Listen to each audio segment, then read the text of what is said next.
الحمد لله نحمده ونستعينه ونؤمن به ونتوكل عليه ونعوذ بالله من شرور انفسنا ومن سيئات اعمالنا من يهده الله فلا مضل له ومن يضلل فلا هادي له أشهد أن لا إله إلا الله وأشهد أن محمدا عبده ورسوله أرسله بالهدى ودين الحق ليظهره على الدين كله ولو كره المشركون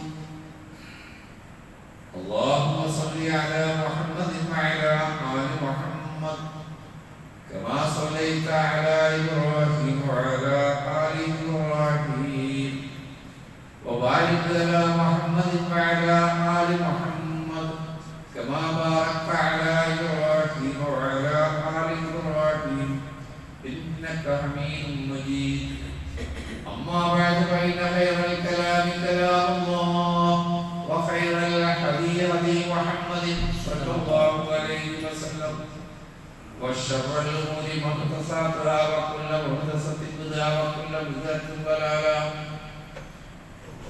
أيها الناس أوصيكم عباد الله وإياي بتقوى الله أعوذ بالله من الشيطان الرجيم أم لهم شركاء شرعوا لهم من الدين ما لم يأذن به الله ولولا كلمة الفصل لقضي بينهم وإن الظالمين لهم عذاب أليم. സൃഷ്ടാവും പ്രപഞ്ചനാഥനുമായ അള്ളാഹുവിനെ സൂക്ഷിച്ച് ജീവിക്കണമെന്ന് ആദ്യം എന്നോടും പിന്നീട് നിങ്ങളോടും വസിയത്ത് ചെയ്യുന്നു. പരമകാരുണ്യനായ അള്ളാഹു നമ്മെ അനുഗ്രഹിക്കട്ടെ. മാരകമായ രോഗങ്ങളിൽ നിന്ന്, അപകടങ്ങളിൽ നിന്ന്, പ്രയാസങ്ങളിൽ നിന്നെല്ലാം അള്ളാഹു നാം ഏവരെയും കാത്ത് രക്ഷിക്കുമാറാകട്ടെ. പ്രിയ സഹോദരങ്ങളെ, നമ്മൾ മുസ്ലിങ്ങളാണ്. നമ്മുടെ ദീൻ ഇസ്ലാമാണ്. ലോകത്ത് അനേകം മതങ്ങളുണ്ട്. ആ മതങ്ങളുടെ കൂട്ടത്തിൽപ്പെട്ട ഒരു മതമാണ് ഇസ്ലാം എന്നാണ് മുസ്ലിങ്ങളിൽ അധിക പേരും വിശ്വസിക്കുന്നത്. മറ്റു സമുദായക്കാരുടെ കാര്യം പറയാനില്ല. ആദ്യകാലത്തുണ്ടായ മതങ്ങൾക്ക് ശേഷം പിന്നീടുണ്ടായ ഒരു മതമാണ് ഇസ്ലാം എന്നത് മുസ്ലിങ്ങൾ പോലും ധരിച്ചിരിക്കുന്നു. സത്യത്തിൽ എല്ലാ മതങ്ങളും മനുഷ്യരുണ്ടാക്കിയതാണ്, ഇസ്ലാം ഒഴിച്ച്. അത് അല്ലാഹുവിന്റെ ദീനാണ്. ആ അടിസ്ഥാന വ്യത്യാസം മനസ്സിലായാലേ നമുക്ക് ഇന്ന് നടക്കുന്ന കാര്യങ്ങൾ ദീനാണോ അല്ലേ എന്ന് വേർതിരിച്ചറിയാൻ, അതിന്റെ ഭംഗിയോ അതിന്റെ ആൾക്കൂട്ടമോ അതിന്റെ ആളുകളുടെ താല്പര്യമോ അല്ലല്ലോ. ഒരു കാര്യം ഇസ്ലാമാണോ ദീനിൽപ്പെട്ടതാണോ അല്ലേ എന്ന് വേർതിരിച്ചറിയാൻ നിങ്ങൾക്കും എനിക്കും ആഗ്രഹമുണ്ടെങ്കിൽ ഈ ബേസ് ആദ്യം ഉറപ്പിക്കണം. കാരണം സാമൂഹ്യ പാഠങ്ങളിലും ചില ചരിത്രകൃതികളിലും നമ്മൾ പഠിക്കുന്നത് ഇസ്ലാം മതസ്ഥാപകൻ മുഹമ്മദ് നബി സല്ലല്ലാഹു അലൈഹി വസല്ലം ആണെന്നാണ്. തെറ്റി, അവിടെ തന്നെ. ഇസ്ലാം മതം സ്ഥാപിച്ചത് മുഹമ്മദ് നബി സല്ലല്ലാഹു അലൈഹി വസല്ലം അല്ല. കാരണം ആദം നബിയുടെ ദീൻ ഇസ്ലാമായിരുന്നു, നൂഹ് നബിയുടെ ദീൻ ഇസ്ലാമായിരുന്നു, ഇബ്രാഹിം നബിയുടെ ദീൻ ഇസ്ലാമായിരുന്നു, മൂസാ നബിയുടെ ദീൻ ഇസ്ലാമായിരുന്നു, ഈസാ അലൈഹിസ്സലാമയുടെ ദീൻ ഇസ്ലാമായിരുന്നു, മുഹമ്മദ് സല്ലല്ലാഹു അലൈഹി വസല്ലമയുടെ ദീനും ഇസ്ലാമായിരുന്നു. ഇനി ഖിയാമത്ത് നാൾ വരെ ആ ഇസ്ലാമിൽ ജീവിക്കാൻ കഴിയും. അള്ളാഹു യഥാർത്ഥ മുസ്ലിങ്ങളായി ജീവിച്ച് മരിക്കാൻ അള്ളാഹു നമുക്ക് തൗഫീഖ് നൽകി അനുഗ്രഹിക്കുമാറാകട്ടെ. നബിമാര് മുർസലീങ്ങൾ പഠിപ്പിച്ച വളർത്തിക്കൊണ്ടുവന്ന അനുയായികൾ എങ്ങനെയാണ് മതം ഉണ്ടായെന്ന് കൂടി അറിയണം. അള്ളാഹുവിന്റെ ദീൻ അമ്പിയാക്കളിലൂടെ മുർസലീങ്ങളിലൂടെ പഠിപ്പിക്കപ്പെട്ട് ആ മുർസലീങ്ങൾക്ക് ശേഷം അതേ അനുയായികളിലൂടെയാണ് പുതിയ ദീൻ ഉണ്ടാവുന്നത്.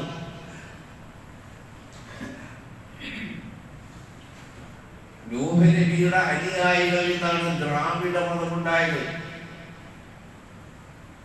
ഇബ്രാഹിം നബിയുടെ അനുയായികൾ പിന്നീട് മാറ്റമാണ് ആര്യമതമുണ്ടായത്. മൂസാ നബി പഠിപ്പിച്ചത് വിരുദ്ധമായപ്പോഴാണ് ജൂതമതമുണ്ടായത്. ഈസാ നബി പഠിപ്പിച്ചതിന് വിരുദ്ധമായപ്പോഴാണ് ക്രിസ്തു മതമുണ്ടായത്. പിന്നെ ബുദ്ധമതം, ജൈനമതം, സിഖ് മതം, മനുഷ്യർ, എല്ലാ മതങ്ങളുടെയും പിന്നിൽ മനുഷ്യരാണ്. ആ ഇസ്ലാമിൽ ഒരു വിശ്വാസകാര്യമോ ഒരു നിയമമോ ഒരു ഹലാലോ ഒരു ഹറാമോ നിശ്ചയിക്കാൻ മുഹമ്മദ് നബി സല്ലല്ലാഹു അലൈഹി വസല്ലം പോലും അല്ലാഹു അനുമതി കൊടുത്തിട്ടില്ല. ആലോചിക്കുക. എല്ലാവർക്കും അറിയുന്ന ഒരു സംഭവമാണല്ലോ റസൂലുള്ളാഹി സ്വല്ലല്ലാഹു അലൈഹി വസല്ലം ഭാര്യമാർ സ്ത്രീകളുടേതായ ചില പ്രകൃതിയിൽ പ്രവാചകന് ഒരു ഭാര്യ തേൻ കൊടുത്തു. ആ തേൻ ഇഷ്ടത്തോടെ കഴിച്ചു. റസൂലുള്ളാഹി സ്വല്ലല്ലാഹു അലൈഹി വസല്ലം മധുരം ഇഷ്ടമായിരുന്നു, തേൻ ഇഷ്ടമായിരുന്നു. ഒരു ഭാര്യ അവരുടെ അസർ കഴിഞ്ഞാൽ റസൂൽ സ്വല്ലല്ലാഹു അലൈഹി വസല്ലം ഭാര്യമാരുടെ എല്ലാ ഭാര്യമാരുടെ വീട്ടിലും പോകും. ഒരു ഭാര്യ തേൻ കൊടുത്തു, റസൂൽ കുടിച്ചു. അങ്ങനെ അടുത്ത വീട്ടിൽ ചെന്നപ്പോ ആ മണം പറ്റിയില്ല. മറ്റേ ഭാര്യക്ക് അനിഷ്ടം പ്രകടിപ്പിച്ചു. വൃത്തികെട്ട ഒരു വസ്തു നബി കഴിച്ചോ ചോദിച്ചു. റസൂൽ പറഞ്ഞു, ഞാൻ അങ്ങനെ ഒന്നും കഴിച്ചില്ല, തേൻ കഴിച്ചില്ല. എന്തായാലും വൃത്തികെട്ട മണം, നീ ഇനിയിപ്പോ ആരോടും പറയണ്ടാവുക. പിന്നെ അടുത്ത വീട്ടിൽ തന്നപ്പോഴേക്കും ഇവിടുത്തെ ഭാര്യക്കാരോട് പറഞ്ഞു കൊണ്ടിരുന്നത് അനിഷ്ടം പ്രകടിപ്പിക്കണമെന്ന്. അവിടെ ചെന്നപ്പോ ഇതേ വർത്താനം റസൂൽ പറഞ്ഞു, തേനി ഇനി മുതൽ എനിക്ക് ഹറാമാണ്, ഞാൻ കഴിക്കില്ല. സത്യത്തിൽ ഒരു വിഷയത്തെ ഹറാമാക്കിയല്ല റസൂൽ, ഞാൻ കഴിക്കുന്നില്ല എന്നാണ്. സഹാബത്തിനോ മറ്റുള്ളവർക്കോ തേൻ ഹറാമാണെന്നല്ല പ്രഖ്യാപിച്ചത്. പക്ഷെ ഭാഷ ഉപയോഗിച്ചത് എനിക്ക് ഹറാമെന്നാണ്. ആയത്തിറങ്ങി സൂറത്തു തഹ്രീം, യാ അയ്യുഹൻ നബിയ്യു ലിമ തുഹരിമു മാ അഹല്ലല്ലാഹു ലക തബ്തഗി മർവാത്തി അസ്വാജിക. അല്ലാഹു പിടിക്കണേ, നിനക്ക് എന്താ അധികാരം എന്നാണ് ചോദിക്കണം. മുഹമ്മദ് യാ അയ്യുഹൻ നബിയ്യു, അല്ലയോ നബിയേ, ലിമ തുഹരിമു മാ അഹല്ലല്ലാഹ്, അല്ലാഹു ഹലാലാക്കിയ കാര്യം ഹറാമാക്കാൻ നിനക്ക് എന്താണ് അധികാരം? തബ്തഗി മർവാത്തി അസ്വാജിക, നിന്റെ ഭാര്യമാരുടെ തൃപ്തി കാംക്ഷിച്ചുകൊണ്ട് അല്ലാഹു ഹലാലാക്കിയ ഒരു സാധനം ഹറാമാണെന്ന് പറയാൻ നിനക്ക് എന്ത് അധികാരം? അപ്പൊ റസൂലിലൂടെ കുറെ വസ്തുക്കൾ ഹറാമാണെന്ന് നാം പഠിച്ചിട്ടില്ലേ? അതെന്താ? റസൂലിന്റെ നാവിലൂടെ നാം കേട്ടിട്ടുണ്ട്. അള്ളാഹുവിന്റെ നിർദ്ദേശമനുസരിച്ച് ഖുർആനിലൂടെ ഹറാമായ കാര്യങ്ങൾ പറഞ്ഞിട്ടുണ്ട്. അതുകൂടാതെ അനേകം വസ്തുക്കൾ റസൂലിലൂടെ, റസൂലുള്ളാഹി സ്വല്ലല്ലാഹു അലൈഹി വസല്ലം വാക്കിലൂടെ ഹറാം, അത് വഹയിലൂടെ അല്ലാഹു അറിയിച്ചതാണ്. അപ്പൊ റസൂലുള്ളാഹി പോലും ഇസ്ലാം ദീനിൽ ഒരു വിശ്വാസ കാര്യമോ ഒരു ആരാധനയോ ഒരു അനുഷ്ഠാനമോ ഒരു ആചാരമോ ഒരു ആഘോഷമോ നിശ്ചയിക്കാൻ അല്ലാഹു അനുമതി കൊടുത്തിട്ടില്ല. കാരണം അതിന്റെ കർത്താവ് അല്ലാഹുവാണ്. അതിനാണ് ശരീഅത്ത് എന്ന് പറയാം. പ്രത്യേകം പഠിച്ചോട്ടാണ്. ആ നിയമങ്ങൾ, വിശ്വാസ നിയമങ്ങളെല്ലാം അടങ്ങിയത് ശരീഅത്ത് എന്ന് പറയും. പക്ഷെ ഇന്ന് നമ്മുടെ ജനങ്ങൾക്ക് മനസ്സിലാവില്ല ശരീഅത്ത് എന്ന് പറഞ്ഞാൽ. നമ്മൾ ഇന്ത്യൻ ഭരണഘടന കൂട്ടത്തിൽ മുസ്ലിങ്ങൾക്ക് വേണ്ടി ചില വ്യക്തി നിയമങ്ങൾ, ശരീഅത്ത് നിയമം അനുസരിച്ച് അധികം കാര്യങ്ങളൊന്നും ഇല്ലട്ടാ, ക്രിമിനൽ കുറ്റങ്ങളൊന്നും ഇല്ലട്ടാ, വ്യക്തി നിയമങ്ങൾ. അതായത് വിവാഹം, വിവാഹമോചനം, അനന്തരാവകാശം, ഇങ്ങനെ പരിമിതമായ കാര്യങ്ങളെ അനുവദിച്ചിട്ടുള്ളൂ. അതിപ്പോ വേണ്ടാന്ന് വെക്കാനല്ലേ പോണത്. അതല്ല എന്റെ വിഷയം. അതാണ് ശരീഅത്ത് എന്നാണ് നമ്മുടെ മുസ്ലിങ്ങൾ ധരിച്ചുള്ളത്. പരിശുദ്ധ ഖുർആൻ ഉപയോഗിക്കുന്ന ശരീഅത്ത് ഇസ്ലാമിന്റെ മുഴുവൻ വിശ്വാസ കാര്യങ്ങളും, മുഴുവൻ ആരാധനയും, നിയമങ്ങളും, നിർദ്ദേശങ്ങളും, വ്യവസ്ഥകളും എല്ലാം അടങ്ങുന്നതാണ് ഇസ്ലാമിലെ ശരീഅത്ത്. അപ്പോൾ അല്ലാഹു റസൂലോ പഠിപ്പിച്ചിട്ടില്ലാത്ത ഒരു വിശ്വാസം മുസ്ലിങ്ങളിൽ നിന്ന് ഉണ്ടായിത്തീർന്നാൽ അവൻ ഉണ്ടാക്കിയത, അള്ളാഹു ഉണ്ടാക്കിയിട്ടില്ല. അവൻ നിയമം ഉണ്ടാക്കി, ദീനുണ്ടാക്കിയത. ഒരു അനുഷ്ഠാനം, ഒരു ആരാധന ഉണ്ടാക്കി വിചാരില്ല റസൂൽ പഠിപ്പിക്കാത്തത്. അയാളുണ്ടാക്കി അല്ലെങ്കിൽ അവരുണ്ടാക്കി ഒരു ആഘോഷം,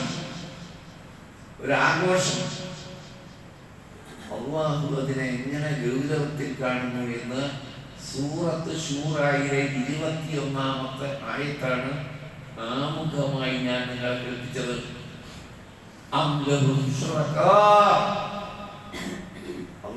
അവർക്ക് പങ്കാളികളുണ്ടോ? അല്ലാഹുവിൽ ശിർക്ക് ചേർക്കുന്നത് ആരാണോ അവരാണ് ശുറക്കാ. ശരീക്ക് അതിന്റെ ബഹുവചനമാണ് ശുറക്കാ. അവർക്ക് പങ്കാളികളുണ്ടോ? ദീനിന്റെ നിയമങ്ങൾ ഉണ്ടാക്കി കൊടുക്കാവുന്ന പങ്കാളികൾ അവർക്കുണ്ടോ? അള്ളാന്റെ ചോദ്യം. അള്ളാന്റെ അനുമതിയില്ലാതെ മത നിയമങ്ങൾ ഉണ്ടാക്കാവുന്ന പങ്കാളികൾ, ശുറക്കാർ, അള്ളാഹു പങ്കു ചേർക്കപ്പെട്ടവർ എന്നർത്ഥം. ശിർക്കാണ്. ഒരു മതനിയമം ഒരാൾ ഉണ്ടാക്കിയാൽ അല്ലാഹുവിന്റെ അധികാരത്തിൽ അവൻ കൈകടത്തി.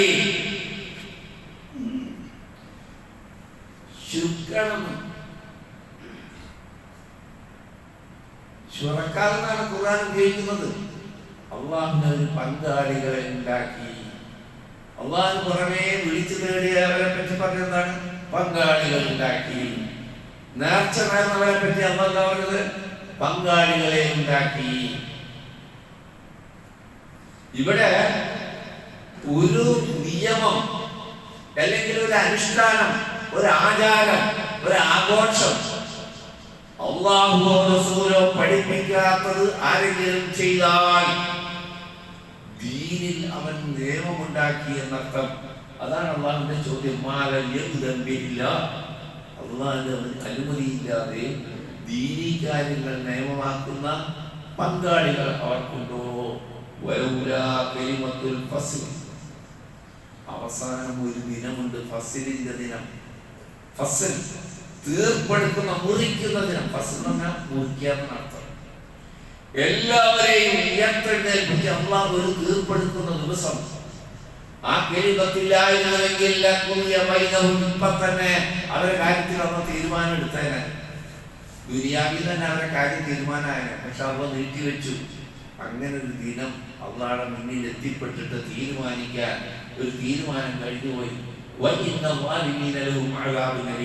നിശ്ചയമായി ഇങ്ങനത്തെ അക്രമികൾക്ക് അള്ളാഹു പഠിപ്പിക്കാത്തത്, റസൂലുള്ള പഠിപ്പിക്കാത്തത് ദീനായി കൊണ്ടു നടക്കുന്ന അക്രമികൾക്ക് വേദനാജനകമായ ശിക്ഷയുണ്ട്. അള്ളാഹു നമ്മളെ കാത്തുരക്ഷിക്കട്ടെ. നമ്മളെന്താ നോക്കിക്കാണുന്നത് പ്രിയപ്പെട്ടവരെ? നമ്മളെന്താ നോക്കിക്കാണുന്നത്? ഇപ്പൊ അന്നില്ലെങ്കിലും തരത്തിലുള്ള ആൾക്കാർക്ക് ഇന്ന ഗുണമില്ല. അതുകൊണ്ട് ഉടനെ ഗുണം നിശ്ചയിക്കാൻ നമ്മള് അള്ളാഹുവിനെ ശിർക്ക് ചെയ്തിട്ട് വിദഅത്ത് ചെയ്തിട്ട് അതിൽ ഗുണം പരിശോധിക്കുക. ഇന്ന ഗുണം പരിശോധിക്കില്ല. ആരാ ഗുണം പരിശോധിക്കാൻ പറഞ്ഞത്? അള്ളാഹു പഠിപ്പിക്കാത്തത് ദീനല്ലാതെ തീരുമാനമായി കഴിഞ്ഞാൽ അതിൽ പിന്നെ ഗുണമെങ്ങനെ? ശിർക്കിൽ ഗുണമോ വിദഅത്തിൽ ഗുണമോ? റസൂലുള്ളാഹി സ്വല്ലല്ലാഹു അലൈഹി വസല്ലം എല്ലാ ഖുതുബകളിലും അല്ലാഹുവിനെ സ്തുതിച്ചതിന് ശേഷം ഇങ്ങനെ പറയുമായിരുന്നു. ജാബിർ ബിൻ അബ്ദുല്ലാഹ് റളിയല്ലാഹു അൻഹു ഹദീസ്, അമ്മാ ബഅദ്, അല്ലാഹുവിനെ സ്തുതിച്ചതിന് ശേഷം മിമ്പറിൽ നിന്ന് റസൂലുള്ളാഹി പറയും. ഇന്നത്തെ ഖതീബുമാരും പറയും, അമ്മാ ബഅദ് ഫഇന്ന ഖൈറൽ കലാമി കലാമുല്ലാഹ്. ശ്രദ്ധിച്ചു കേട്ടോ, എല്ലാ ഖതീബുമാരും പറയുന്നത് വർത്തമാനങ്ങളിൽ വെച്ച് ഏറ്റവും ഉത്തമം അള്ളാഹുവിന്റെ വർത്തമാനമാണ്. അതാണ് നമ്മൾ ഖുർആൻ എന്ന് പറയുന്നത്, അള്ളാന്റെ കലാം. പിന്നെന്തോ വഖൈറുൽ ഹദീ മുഹമ്മദിൻ സ്വല്ലല്ലാഹു അലൈഹി വസല്ലം. ചര്യകളിൽ ഉത്തമം മുഹമ്മദ് സ്വല്ലല്ലാഹു അലൈഹി വസല്ലം ചര്യയാണ്. വശറൽ ഉമൂരി മുഹദസാത്തുഹാ, കാര്യങ്ങളിൽ വെച്ച് ഏറ്റവും മോശം പുതുതായി ഉണ്ടാക്കിയതാണ്. ശ്രദ്ധിക്കണം. റസൂലുള്ളാഹി സ്വല്ലല്ലാഹു അലൈഹി വസല്ലം ഖുതുബക്ക് മുന്നോടിയായി അല്ലാഹുവിനെ സ്തുതിച്ചതിന് ശേഷം ഇത് പറയാതെ ഖുതുബ നടത്തിയിട്ടില്ല. പുതുതായി എന്തൊക്കെ ഉണ്ടാക്കിയോ അതൊക്കെ ഏറ്റവും വൃത്തികെട്ട ചീത്ത കാര്യമാണ്. വകുല്ല മുഹ്ദസത്തിൻ ബിദ്അ, അങ്ങനെ പുതുതായി ഉണ്ടാക്കുന്നതാണ് ബിദ്അ. വകുല്ല ബിദ്അത്തിൻ ദലാല, എല്ലാ ബിദ്അത്തും വഴികേടാണ്. മറ്റൊരു റിപ്പോർട്ടിൽ കുല്ലു ദലാലത്തിൻ ഫിന്നാർ, എല്ലാ വഴികേടും നരകത്തിലാണ്. അല്ലാഹു നമ്മളെ കാത്തുരക്ഷിക്കട്ടെ. പിന്നെ അതിന്റെ തൊലി അഴിച്ച് പരിശോധിക്കാൻ നിൽക്കണം. തരക്കേടില്ല, ഇതിൽ ഇന്ന ഗുണമില്ലേ, ഇന്ന കാര്യമില്ലേ, ഇന്നതുകൊണ്ട് ഇങ്ങനെ ഇല്ലേ, ഇല്ലാത്തൊരു കാര്യത്തെ ഉണ്ടാക്കിയിട്ട്. എന്താ മദ്യത്തിനെ പറ്റി പറഞ്ഞ മദ്യം മോശം, പക്ഷേ ലക്ഷക്കണക്കിന് ആൾക്ക് തൊഴിൽ കിട്ടുന്നില്ലേ? ആർത്തതിലെന്ന് പറയുന്നത് മദ്യേ വിഷമാണ്, അപകടമാണ്, വ്യക്തിയെയും കുടുംബത്തെയും സമൂഹത്തെയും നശിപ്പിക്കുന്നതാണ്. പക്ഷെ ഒരു കൂട്ടർ പറഞ്ഞ് പക്ഷെ അത് നിർത്താൻ പറ്റില്ല. ലക്ഷക്കണക്കിന് ആളുകൾ അതുകൊണ്ട് ഉപജീവനുണ്ട്. ലോട്ടറി നല്ല കാര്യമല്ല. എത്ര പാവങ്ങളാണ് ലോട്ടറി കൊണ്ട് ജീവിക്കുന്നത് എന്ന് ശരിവെച്ചു കൊടുക്കോ? ലക്ഷക്കണക്കിന് ആളുകൾ, പ്രത്യേകിച്ച് അംഗപരിമിതരായ ആളുകൾ പോലും ലോട്ടറി ടിക്കറ്റ് വിറ്റ് ജീവിക്കുന്നുണ്ട്. അതുകൊണ്ട് ലോട്ടറി നല്ലതാണെന്ന് നിങ്ങൾ സമ്മതിക്കുമോ? ഇവിടെ പുതുതായി ഉണ്ടാക്കിയതൊക്കെ ബിദ്അത്താണ്. എല്ലാ ബിദ്അത്തും ദലാലത്താണ്. ആ രീതിയിലാണ് നബിദിനാഘോഷത്തെയും മൗലിദ് ആഘോഷങ്ങളെയും നമ്മൾ മനസ്സിലാക്കേണ്ടത് എന്നാണ് ഇതുവരെ പറഞ്ഞു വന്നത്. ഇതൊരു കാര്യം നിങ്ങൾക്ക് നല്ലതല്ലേ എന്ന് ചോദിക്കുക. മതത്തിന്റെ പേരിൽ ഉണ്ടാക്കുന്ന എല്ലാ കാര്യങ്ങളും നല്ലതായിരിക്കും. കള്ളുകുടി മതത്തിന്റെ പേരിൽ ഉണ്ടാക്കാൻ പറ്റുമോ? പലിശ മതത്തിന്റെ പേരിൽ ഉണ്ടാക്കാൻ പറ്റുമോ? ഉണ്ടാക്കൂല. നല്ല കാര്യങ്ങളായിരിക്കും. പക്ഷേ ഉണ്ടായിക്കഴിഞ്ഞാൽ അത് പിന്നെ മോശപ്പെട്ട കാര്യങ്ങളിലേക്ക് വികസിക്കും. അബ്ദുല്ലാഹി ഇബ്നു അബ്ബാസ് റളിയല്ലാഹു അൻഹു പറയും, പ്രിയപ്പെട്ടവരെ, റസൂലിൽ നിന്ന് നേർക്ക് നേരെ ദീൻ പഠിച്ച് റസൂലുള്ളാഹി ഖുർആനിന്റെ തഫ്സീർ പഠിപ്പിച്ചു കൊടുത്ത അബ്ദുല്ലാഹ് റബ്ബേ നീ ഇൽമു വർദ്ധിപ്പിക്കണേ എന്ന് മുത്തുനബി പ്രാർത്ഥിച്ച എളാപ്പ അബ്ബാസ് ഇബ്നു അബ്ദുൽ മുത്തലിബിന്റെ മകൻ അബ്ദുല്ലാഹി ഇബ്നു അബ്ബാസ് റളിയല്ലാഹു അൻഹു അദ്ദേഹം പറയാണ്, അൽ ബിദ്അത്ത് അഹബ്ബു ഇലാ ഇബ്ലീസ മിനൽ മഅസിയതി. വളരെ ശ്രദ്ധിക്കണം. ഇബ്ലീസിന് പാപകർമ്മങ്ങളെക്കാൾ ഇഷ്ടം ബിദ്അത്താകുന്നു. കള്ളു കുടിക്കുക, വ്യഭിചരിക്കുക, പലിശ തിന്നുക പോലുള്ള മഅസിയത്തിനേക്കാൾ ഇബ്ലീസ് ഇഷ്ടപ്പെടുന്നത് ബിദ്അത്താണ്. എന്താണ് കാരണം? കള്ളു കുടിക്കുന്നവൻ, വ്യഭിചരിക്കുന്നവൻ, കൊലപാതകം നടത്തുന്നവൻ ഇതൊക്കെ നല്ല കാര്യമായി വിചാരിച്ച് നടത്തുന്നതല്ല. എന്തെങ്കിലും ഒരു ഘട്ടത്തിൽ അവന് കുറ്റബോധം ഉണ്ടാവുകയും തൗബക്കുള്ള ചാൻസ് ഉണ്ട്. റബ്ബിനോട് തൗബ നടത്തി അവ സ്വീകരിച്ചാൽ ഏത് പാപവും കൊടുക്കുമല്ലോ. പക്ഷേ ബിദ്അത്ത് ചെയ്യുന്നവൻ തൗബ ചെയ്യില്ല. കാരണം അവൻ നല്ല കാര്യം ചെയ്യുന്നു, അല്ലാഹുവിൽ നിന്ന് എനിക്ക് കൂലി കിട്ടുന്നു എന്ന ബോധത്തിലാണ് ബിദ്അത്ത് ചെയ്യുക. തൗബ ഇസ്തിഗ്ഫാർ അപ്പയെല്ലാം ചെയ്യില്ല. അപ്പൊ പിന്നെ അതായിരിക്കും അവന് ഏറ്റവും ഇഷ്ടം.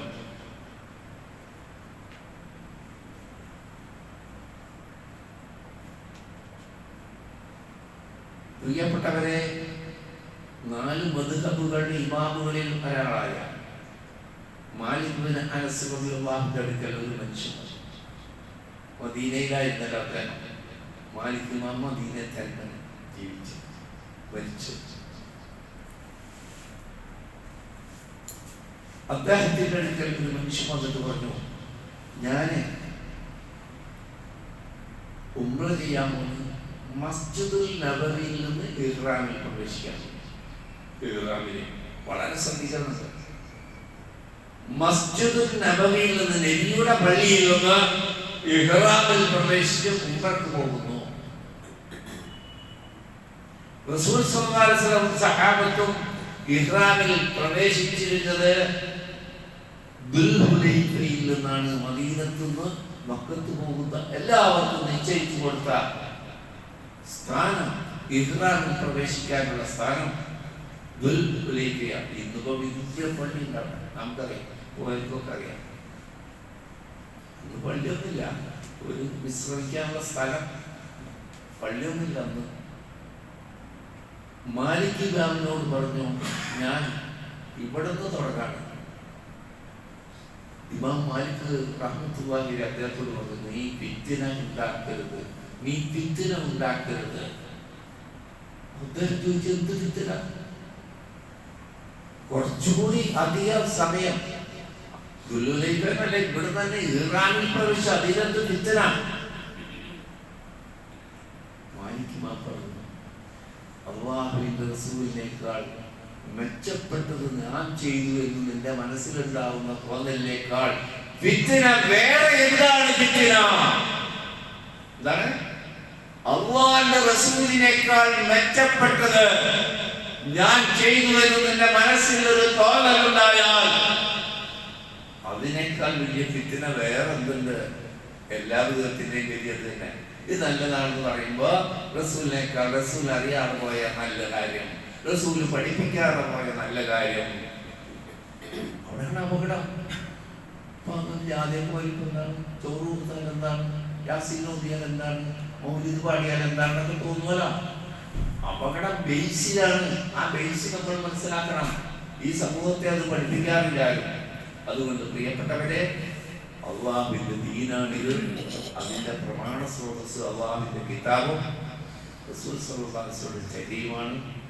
അതനുസരിച്ച് ജീവിക്കുന്നതിലാണ് പരലോക രക്ഷയുള്ളത്.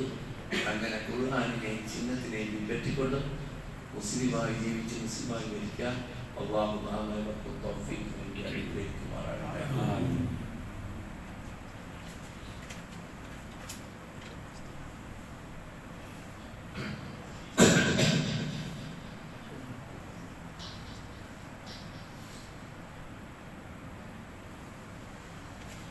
Alhamdulillah. Allahumma salli ala Muhammad wa ala ali Muhammad. Ayyuhan nas, usikum bi ta'atillahi wa iyyakum. അള്ളാഹുവിനെ സൂക്ഷിക്കുക ഒരിക്കൽ കൂടി എന്നെ നിങ്ങളെ ഓർമ്മപ്പെടുത്തുന്നു. പ്രിയ സഹോദരങ്ങളെ, ഇന്ന് നമ്മുടെ ഉമ്മത്തിനെ ഒന്ന് പരിശോധിച്ച് നിങ്ങൾ അള്ളാഹു പഠിപ്പിച്ച, റസൂൽ പഠിപ്പിച്ച, അത് നിർബന്ധമാക്കിയ, ഐച്ഛികമാക്കിയ പുണ്യകർമ്മങ്ങൾ ചെയ്യുന്നതിനാണോ ജനങ്ങളുടെ താല്പര്യം? അതല്ല ഇതുപോലെ പുതുതായിട്ടാക്കിയ കാര്യങ്ങൾ? ഒന്ന് ശ്രദ്ധിച്ചാൽ എളുപ്പം മനസ്സിലാക്കാം. 5 നേരത്തെ നിസ്കാരം നിർബന്ധമല്ല. ഇൻഷാ അല്ലാഹ് നമസ്കാരം എന്ന വിഷയത്തിലേക്ക് ഉടനെ നമ്മൾ തുടർന്നുള്ള അടുത്ത ഇൻഷാ അല്ലാഹ് അങ്ങനെ ഉദ്ദേശിക്കുന്ന അല്ലാഹ് അനുഗ്രഹിച്ചാൽ നമസ്കാരം എന്ത് എന്ന് കരുതുന്നത് പോലും അറിയാത്തൊരു കാലത്താണ് നമ്മളുള്ളത്. നമസ്കാരം എന്താണ്? അതുകൊണ്ട് നിസ്കാരത്തിന്റെ ഗുണം കിട്ടാതെ പോകുന്ന നിസ്കരിക്കും നമുക്ക്. അതുകൊണ്ട് ഇൻഷാ അല്ലാഹ് തുടർന്ന് അതാണ്.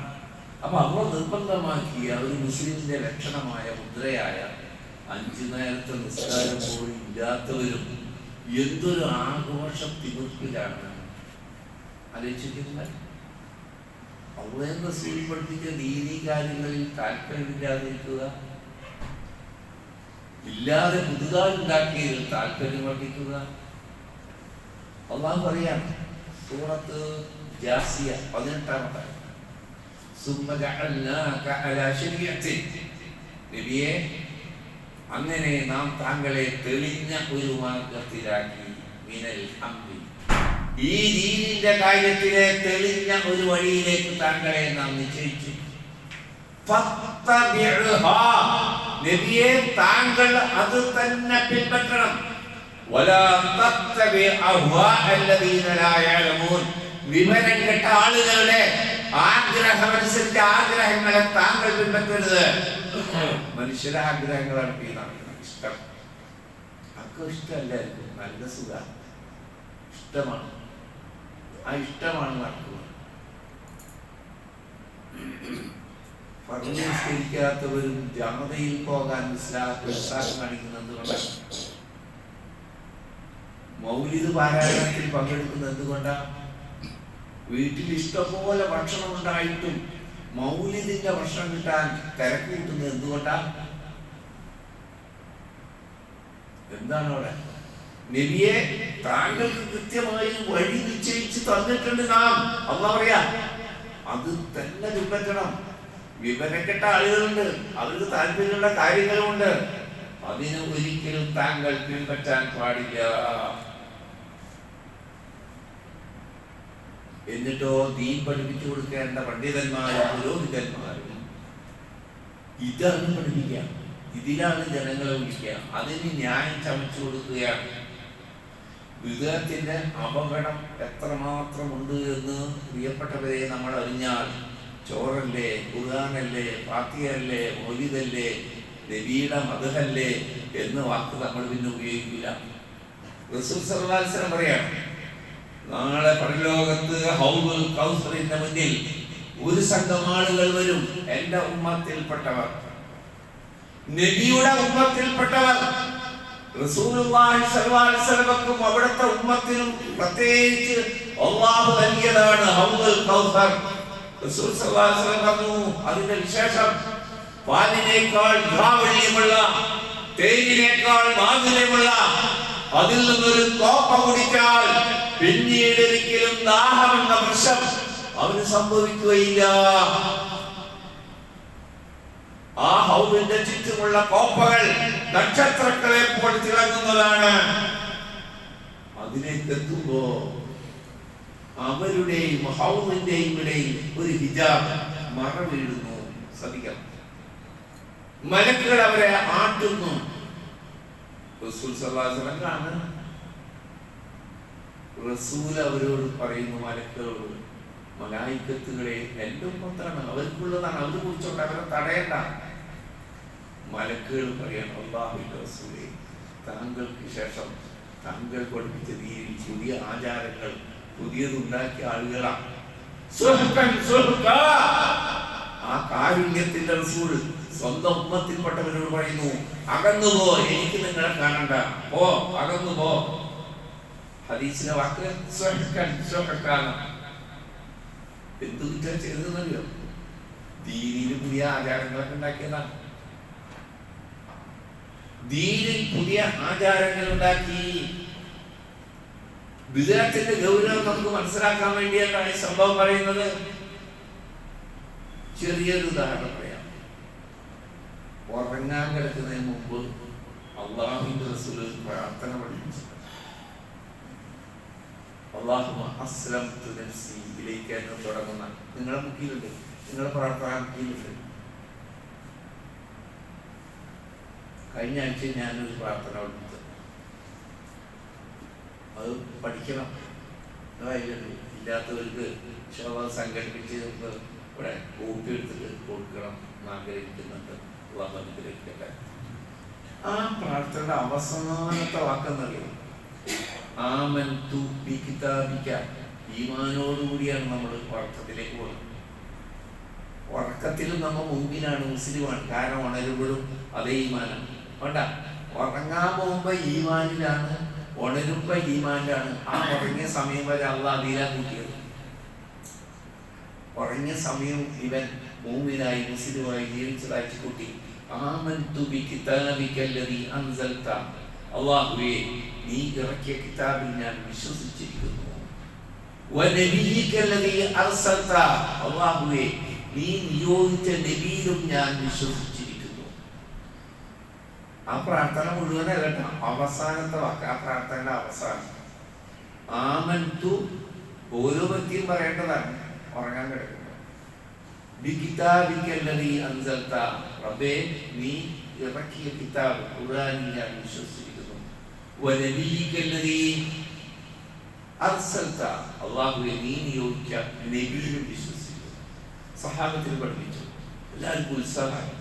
വിജയിച്ച ഒരാൾ നേരെ തോടി വന്നിരിക്കുന്ന ഒരു സഹാബി, അള്ളാഹുവിന്റെ റസൂലേ ഇന്നലെ പഠിപ്പിച്ച പ്രാർത്ഥന ഞാൻ പഠിച്ചു. വളരെ ശ്രദ്ധിക്കണം നിങ്ങളിട്ടാണ്, വിദ്യാർത്ഥിയുടെ അപകടത്തിലെന്ന് അറിയാനാണ്. ആ സഹാബി ആനന്ദത്തോടെ ഓടി വരികയാണ് റസൂലിന്റെ അടുത്ത്. റസൂൽ, ഞങ്ങൾ ഇന്നലെ പഠിപ്പിച്ച പ്രാർത്ഥന ഞാൻ പഠിച്ചു, നീ ഒന്ന് ചെല്ലാൻ പറഞ്ഞു. ചെല്ലി അവസാനം എത്തിയപ്പോ അദ്ദേഹം, ആ സഹാബി ഇങ്ങനെ പറഞ്ഞു, ആമന്തു ബികിതാബിക്കല്ലദീ അൻസൽത വറസൂലിക്കല്ലദീ അർസൽത. വ്യത്യാസം ശ്രദ്ധിച്ചത്, നബീനാണ് പഠിപ്പിച്ചത്, ഇതിന് പകരം റസൂൽ എന്ന് പറഞ്ഞു. വലിയ അപകടമാണ്. നബീനേക്കാൾ വലിയ ആളല്ലേ റസൂല്. നബിക്കല്ലദീ അർസൽത എന്നതിന് പകരം ആ സഹാബി റസൂലിക്കല്ലദീ അർസൽത എന്നാ പറഞ്ഞത്. തെറ്റി, അങ്ങനെയല്ല ഞാൻ പഠിപ്പിച്ചത്. വേണ്ട, നബി എന്നതിന് റസൂൽ എന്നൊരു വാക്ക് മാറ്റിയെടുത്തില്ല. അപകടം തോന്നും നമുക്ക്. പാടില്ല, ഒരു പദം പോലും മാറ്റാൻ പാടില്ല. നബിക്കല്ലദീ എന്ന് തിരുത്തി കൊടുത്തു. അബ്ദുല്ലാഹ് ഇബ്നു ഉമർ റളിയല്ലാഹുവിന്റെ അടുക്കൽ വെച്ച് ഉമർ ഖത്താബ് റളിയല്ലാഹുവിന്റെ മകൻ അബ്ദുല്ലാഹ് പണ്ഡിതനായിരുന്നു. അബ്ദുല്ലാഹ് ഇബ്നു അബ്ബാസിനെ പോലെ അദ്ദേഹത്തിന്റെ അടുക്കൽ വെച്ച് ഒരു മനുഷ്യൻ തുമ്മി എന്നിട്ട് പറഞ്ഞു, അൽഹംദുലില്ലാഹ് സുബ്ഹാനല്ലാഹ്. അൽഹംദുലില്ലാഹ് ഉടനെ സുബ്ഹാനല്ലാഹ്. അബ്ദുല്ലാഹ് ഇബ്നു ഉമർ റളിയല്ലാഹുവിന്റെ മുഖം കോപം കൊണ്ട് ചുവന്നു എന്നാണ് ഹദീസ്. ഇങ്ങനെയല്ല നമ്മുടെ റസൂൽ നമ്മളെ പഠിപ്പിച്ചത്. അൽഹംദുലില്ലാഹ് എന്ന് പറയാൻ മാത്രം. പിന്നെ നിന്റെ വക സുബ്ഹാനല്ലാഹ് കൂട്ടണ്ട. എന്തെങ്കിലും മോശമുള്ള വാക്കാണോ പ്രിയപ്പെട്ടവരെ? സുബ്ഹാനല്ലാഹ് എന്ന് പറഞ്ഞാൽ വല്ല മോശമുണ്ടാ കുറ്റമുള്ള കാര്യമാണോ? തുമ്പിയാൽ അൽഹംദുലില്ലാഹ് എന്ന് പറയാനാണ് അല്ലാഹുവിന്റെ റസൂൽ പഠിപ്പിച്ചത്. അവിടെ നിൽക്കണം, അത് പിന്നെ കിടക്കണം. അതൊക്കെ ഭയങ്കര വലിയ പ്രാർത്ഥന തന്നെയാണ്. സൂര്യ നമസ്കാരത്തിന്റെ പ്രത്യേകത ഖുർആൻ കൂടി പറഞ്ഞതാണ്. പ്രഭാത വേളയിൽ നമസ്കാരത്തിന്റെ മഹത്വം അത് നമുക്ക് 3 റക്അത്താക്കാൻ പറ്റും. എന്താ ഇതിന്റെ ഹുക്മ്? ഒരാൾ 3 റക്അത്തായി നിസ്കരിച്ചു സുബഹി, മുഴുവൻ പോയി കാരണം 3ാമത്തെ റക്അത്തിൽ മോശം വല്ലതും പറഞ്ഞ ഫാത്തിഹ, റുക്കൂ, സുജൂദ്, അത് നല്ല നല്ല കാര്യങ്ങളെ ചെയ്തിട്ടുള്ളൂ. നിസ്കാരങ്ങൾ പോയി. ഇതാണ് പ്രിയപ്പെട്ടവരെ വിദ്യാർത്ഥിയുടെ അപകടം. നല്ലതായിരിക്കും, നല്ല കാര്യമായിരിക്കും, പക്ഷേ ദീൻ അല്ലാഹുവിൻ്റെതാണ്. നമ്മുടെ വക, പണ്ഡിതന്മാരുടെ വക, നേതാക്കന്മാരുടെ വക ഒന്നും കൂട്ടിച്ചേർക്കാൻ നമുക്ക് അവകാശമില്ല. അതുകൊണ്ട് ദീനിനെ പ്രമാണങ്ങളിൽ നിന്ന് തന്നെ പഠിക്കാൻ, അള്ളാഹുവിന്റെ കിതാബിൽ നിന്നും റസൂൽ സല്ലല്ലാഹു അലൈഹി വസല്ലമയുടെ നടപടി ഹദീയിൽ നിന്ന്, തിരുസുന്നത്തിൽ നിന്ന് നമ്മൾ പഠിക്കണം, പിൻപറ്റണം. ജിഹാദായി ഇന്നത്തെ ജിഹാദാക്കാൻ പറ്റാത്ത ആൾക്കാർ റസൂലിന്റെ ശരി എല്ലാത്തിലും ചെയ്യണമെന്ന് നടക്കുന്നില്ല. മക്കളെ വയ്ക്കില്ല, ഭാര്യ വയ്ക്കില്ല, ഉപ്പ വയ്ക്കില്ല, ഉമ്മ മഹല്. ജിഹാദ് വേണ്ടി വരുന്ന കാലം. ദീനിന്റെ കൃത്യതയിൽ നിൽക്കാൻ ജിഹാദ് വേണ്ടി വരുന്ന അല്ലാഹു ഇസ്ലാം ദീനിന്റെ ശരിയായ മനസ്സിലാക്കി അത് പിൻപറ്റി ജീവിക്കാനുള്ള ശക്തി, തൗഫീഖ് അല്ലാഹു നമുക്ക് നൽകി അനുഗ്രഹിക്കുമാറാകട്ടെ. അറിവില്ലാത്തത് കൊണ്ട് നമുക്ക് സംഭവിച്ചു പോയ തെറ്റുകുറ്റങ്ങൾ അല്ലാഹു പുറത്തു മാപ്പാക്കി തരുമാറാകട്ടെ. അല്ലാഹുമ്മ ഗ്ഫിർ ലിൽ മുഅ്മിനീന വൽ മുഅ്മിനാത്ത് വൽ മുസ്ലിമീന വൽ മുസ്ലിമാത്ത് الأحياء منا والأموات إنك مجيب الدعوات يا قاضي الحاجات. اللهم ربنا آتنا في الدنيا حسنة وفي الآخرة حسنة وقنا عذاب النار. آمين برحمتك يا رب.